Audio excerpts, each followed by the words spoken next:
Will the Gujarat Lions roar loudly in Rajkot, or will the Sunrisers of Hyderabad dominate this one? Hello and welcome to Cricketainment Season 9 right here on CNN News 18. I'm Sanjeev Mukherjee. I'll be joined by Tom Moody, the brains behind the Sunrisers Hyderabad, in just a minute from now. But before that, let's put you up to what's on the menu tonight. Yes, the Sunrisers Hyderabad, coming back from a very big win, will be up against the might of the Gujarat Lions. Remember, they have won 3 on the trot and are yet to concede defeat even once in this season of the IPL. An old friend of ours, Tom Moody, joins me back on CNN News 18. How's it going, Tom? Yeah, very well, thank you. You tweeted a fun picture of David Warner sleeping on the flight to Rajkot with his face entirely covered with a jacket, I believe. And Mr. Muralitharan seems to have been chatting with you throughout, non-stop on that flight. Must be good fun, especially when a team gets its first win. Yeah, look, at the end of the day, team spirit's important. We've got a pretty good atmosphere within our group, and it was good to get a win the other night. David Warner's obviously playing an important role as captain, but not only that, but as a key batsman at the top of the order.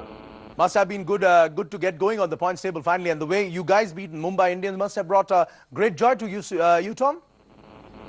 Yeah, look, it was a much needed win. The first 2 games we didn't quite get things together collectively, but we bowled very, very well against Mumbai as a unit. And we restricted them to, quite a modest total on a good batting surface, and it was nice to be able to sort of, click as a bowling unit and then to finish the job off in the field with a couple of key partnerships to see us home. But obviously the standout performer was the captain with his 90 not out. Right. We'll come to the batting, but before that, how good was it for you to sit in that dugout and watch your pace try of Bhuvneshwar Kumar, Mustafizur and Birinder Sran win it for you versus Mumbai?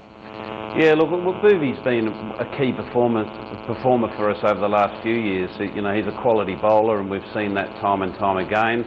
The pleasing thing for us is to see Birinder Sran come into the team and perform straight away. We picked him up in the auction, recognising that he was an exciting young talent, but we also recognised that there may be a situation where Ashish Nehra might need that support, and it happened a lot sooner than what we expected, with Ashish having a leg injury in that first game, and he stepped up and done a great job for us.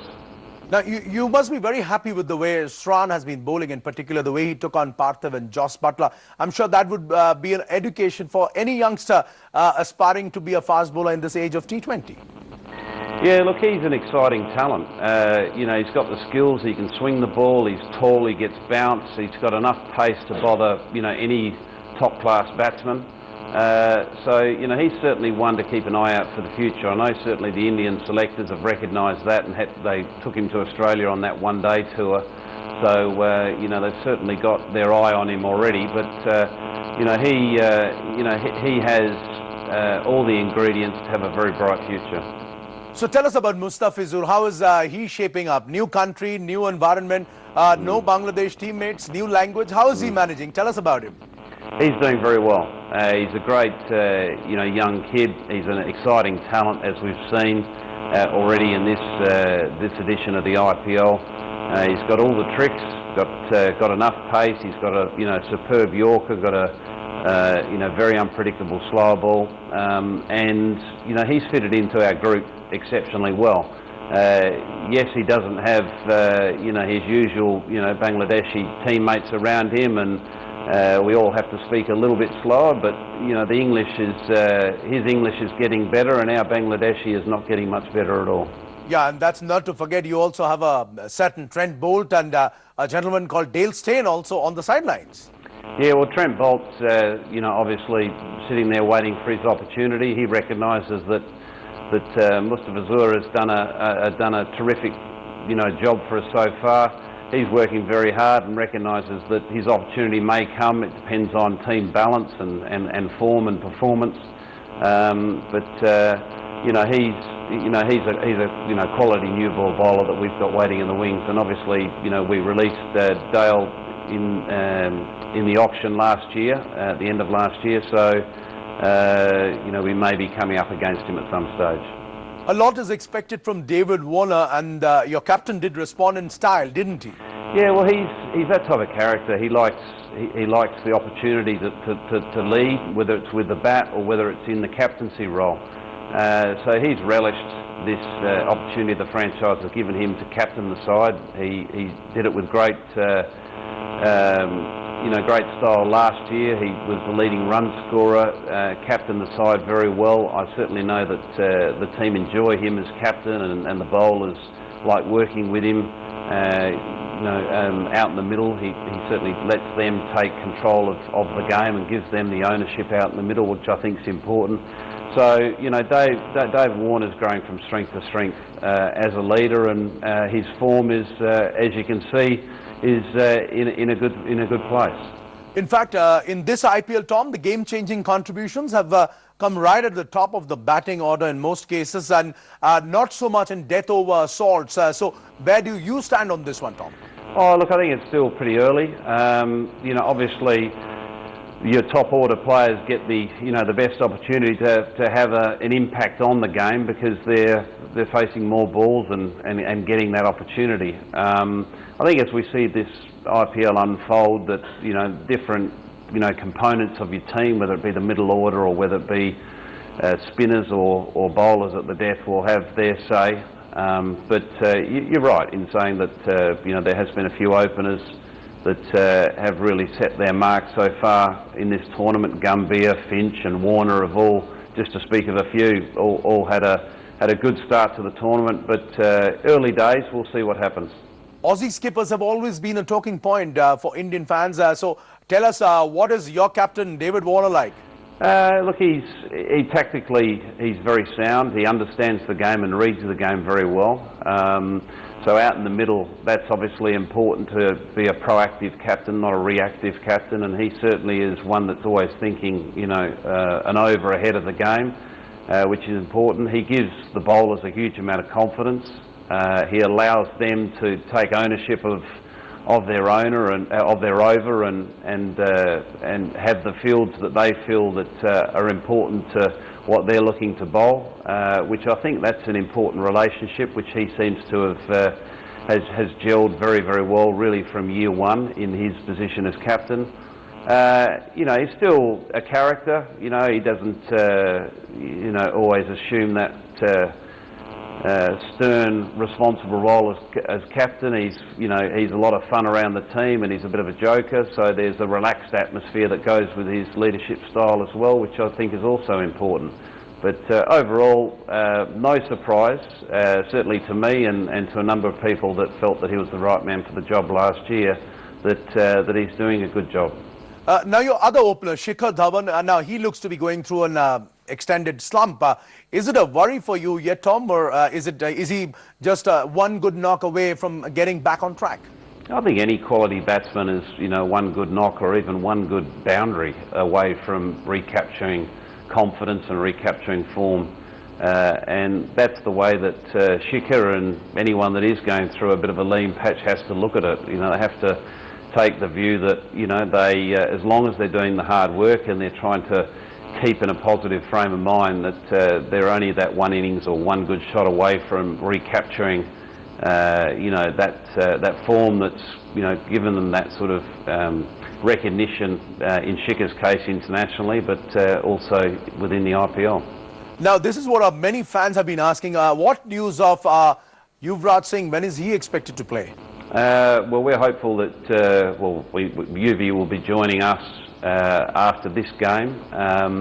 He's seeing a specialist over the next couple of days, and he'll have the boot removed, and then it'll be probably 7 to 10 days of work, of loading work on that foot. I know he's been working hard leading up to this period in the gym with the boot on, so we're hopeful that he'll be playing within a week or two post the removal of the boot. So he'll be playing at least half the season for us, which is a big plus.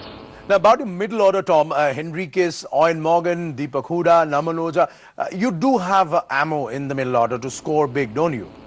Yeah, look, we were very keen to secure some quality Indian talent, and Deepak Hooda is certainly one of them. He's a good striker of the ball. He's looks to be a quality batsman. Can also offer a few overs of off spin, which is good to have that versatility in your top order. And obviously Yuvraj is another that we picked up to strengthen our Indian middle order. And as you mentioned, Morgan is a seasoned campaigner, international player, captain, also played in the IPL at a couple of franchises, knows how it works, and is a calming influence in that middle order. So, he's already scored a half century for us, and shown that, he's in some good shape form-wise. So, things are looking good. We're certainly hoping that our last win against Mumbai, all these things are just going to get, stronger and stronger. Okay, the big one tonight, the Gujarat Lions have been winning on a roll, winning 3 out of 3. How do you see this one playing out? Good side, well-balanced side, got off to a good start, as you said. Momentum, confidence is everything in T20 cricket. So they'll be coming out, playing pretty fearless cricket. We recognise that, but, again, we also recognise that things are starting to fall into place for us. So we're going into the contest with a lot of confidence, knowing that, that we can match what they throw at us, and it's just important that, we put all those three disciplines, bat, ball and in the field, together. Right, it's time now for a break here on the show. When we come back, we'll still be in conversation with, of course, the man who's the brains behind Sunrisers Hyderabad, Tom Moody. So stay right here. Now, Tom, the other Australian tonight, Aaron Finch, he could prove to be more than just a handful for your opening bowlers. Dangerous player. We've seen that time and time again. Ranked, number one ICC 2020 player, batsman, and has been for a period of time. He's dangerous up front. He's had a great start to the season. We certainly recognise he's a threat. I suppose one of the strengths, one of the beauties we have is that we sort of have a little bit of an understanding of Aaron, and given that he played a season for the Sunrisers, and we've got a couple of players obviously that have been in the same dressing room with him, the captain David Warner being one of them. So, we certainly recognise he and McCullum are a threat up front, and we have to bowl well with that new ball. So let me pick your brains on this one, Tom. Spinners have been doing pretty well in T20 cricket off late, not only the IPL. So do you believe these days, with due respect to the spinners, more and more batsmen perhaps are susceptible to playing quality spin bowling? Look, I think T20 cricket, we've seen right from its inception that spinners have really had a huge influence on the game. A lot of people thought when T20 cricket started it was going to be the death of spin bowling, but it's been quite the opposite, where spin bowling has emerged as one of the most important weapons within your bowling attack. So there's no surprise to me that spinners are causing players some challenges, and the thing we need to recognise is that the batsmen have to put I suppose they're under pressure to put the spinners under pressure and score at a decent run rate during those middle overs, and that's where the opportunities come for the spinners. And anyone that can spin the ball and has got those variations, like whether it be a leg spinner that's got the genuine leggy and the wrong and a slider, for instance, it's always going to create a challenge for the batsman of looking to score at 7 to 8 runs per over against him. Right. Now, you have a fair idea of the conditions here in India. So what's a par score for you, Tom Moody? Or is it, if I could say, just a concept that is best described by scoring 1 run more than your opponent? Yeah, I quite like the latter theory. That's probably the most important thing, is just getting 1 run more than your opponent. But I think it depends on the venue, and it depends on who you're playing against. Some venues are high-scoring venues, like we've seen with Mumbai, and Bangalore. You need to be scoring well above 180, up towards 200 to be competitive. And then there's other venues where you can fight out with a score of, a score ranging between 140 and 160. So it really depends on where you're playing and who you're playing, to what you perceive is a winning score. And finally, as for your Twitter bio says aspiring golfer. What's your handicap now? My handicap's my swing.